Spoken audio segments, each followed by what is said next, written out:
Living together in peace also means learning to recognize our human nature with all its potentials and risks. Our next guest is someone very, very special. Philip Zimbardo is one of the biggest names in the social psychology.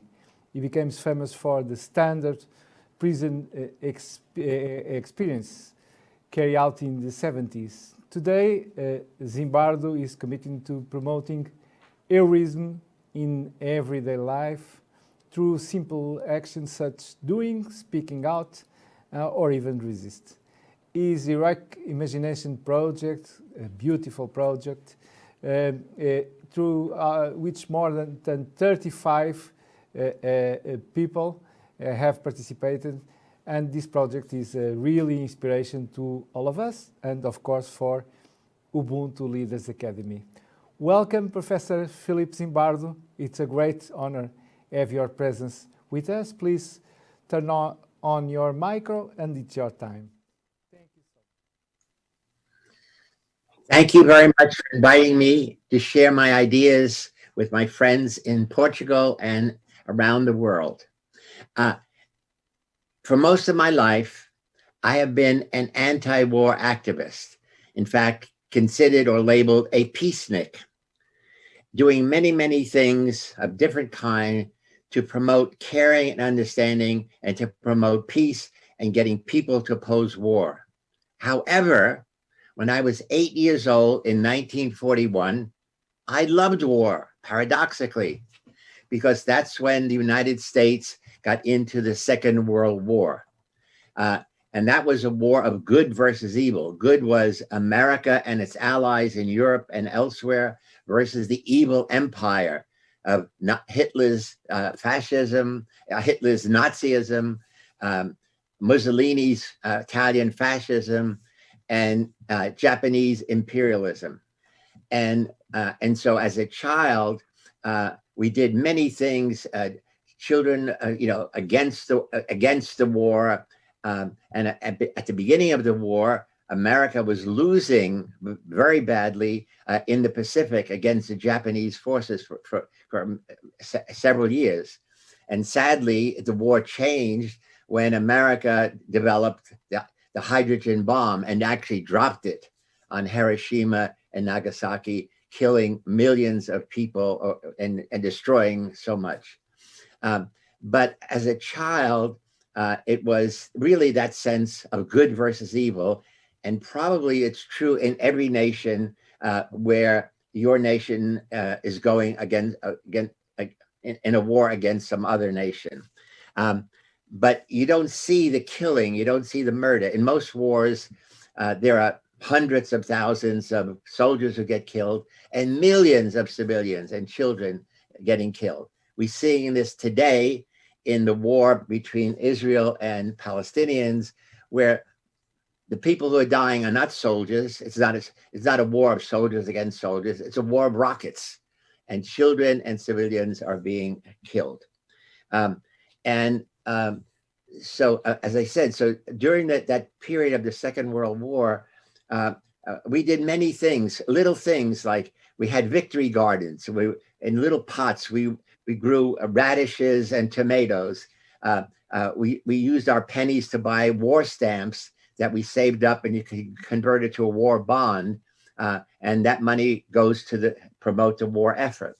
And we didn't have television then, so what we knew about the war, we only saw on Saturdays, or we went to the movies, and there was a 20-minute movie tone news.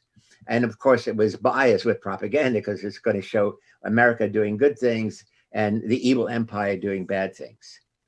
But then in 1970s, so I was proud to be an American until the 1970s when I was ashamed to be an American. Why?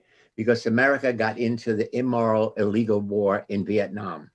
And that was the first time it was a war against democracy versus communism. North Vietnam and communism with the support of Russia, and South Vietnam with the support of the United States promoting democracy. And it was a horrible war. It was immoral, illegal. I was actively against it. I gave lectures.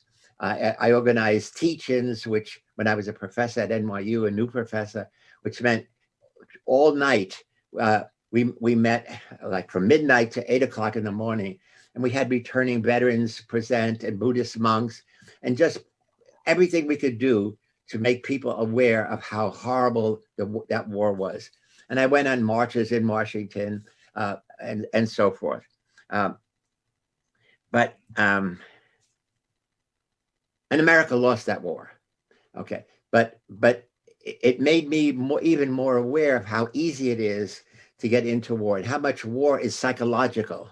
It's propaganda. It's getting people to believe that their cause is the right one, and the enemy's, and then labeling somebody the enemy, and their cause is the wrong one or the bad one. So since then, I have been actively involved in doing everything I could within the realm of psychology, opposing war. I was the president of the American Psychological Association and helped develop a division called Peace and Conflict Resolution, where we study peace and promote peace. I gave a lecture at the United Nations on the psychology of evil, how easy it is for good people to turn evil. That was the message of my Stanford Prison experiment that I elaborated in my book, The Lucifer Effect. And then I created the Heroic Imagination Project, as it was described. And it's using psychology to teach youth how to become what we call everyday heroes. And that really means opposing bullying, opposing the wrong deeds in our life, being sociocentric, always putting the other person first, minimizing egocentricity. And war is really egocentricity at the national level. And so I developed these programs, which are now in many countries around the world. And where I'm most proud of is the program developed by Mariana Barbosa and her team in Porto, which I visited a few years ago.